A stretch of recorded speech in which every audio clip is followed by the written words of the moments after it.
Chances are that sometime during the past few months, you heard that the dollar is losing its reserve currency status. The US dollar's value is decreasing and the interest rate the banks charge America for loans is rising. And while things are definitely not going well due to the collapsing economy of America, it is worth mentioning that it is not just the dollar that is doing really badly, but even the euro.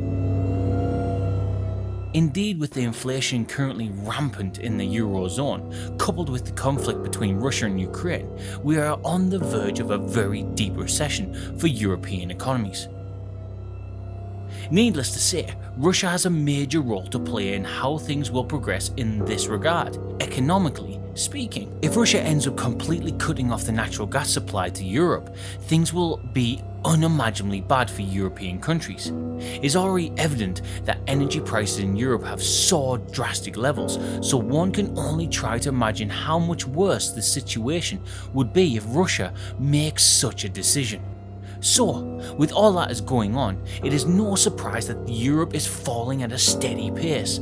The euro has in fact hit parity with the US dollar just recently for the first time in 20 years. Fears of an economic depression have been growing steadily, and many analysts are clearly worried about how things will proceed should Russia make a certain decision. The European financial markets are going to suffer an irreparable blow if Russia decides that the gas will be cut off completely.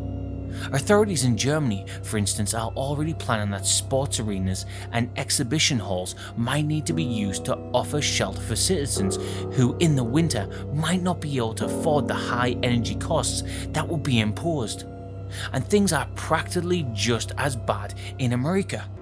The collapse of America has been in the news for quite some time now, and things are not improving. With thousands of home sales cancellations, consumer price inflations, more and more people queuing at food banks, rises in unemployment rates, and food shortages, things are getting worse by the day. The Biden administration seems to have lost control of things, and so has the Federal Reserve. If interest rates were to continue rising, they would only end up accelerating the economic downturn in America. Many people are fearing the future, and unless the leaders make some very serious decisions, this is going to be a real nightmare for economies all over the world. Thanks for watching. If you like this video, please share and leave a comment. We'd love reading your feedback, and don't forget to subscribe.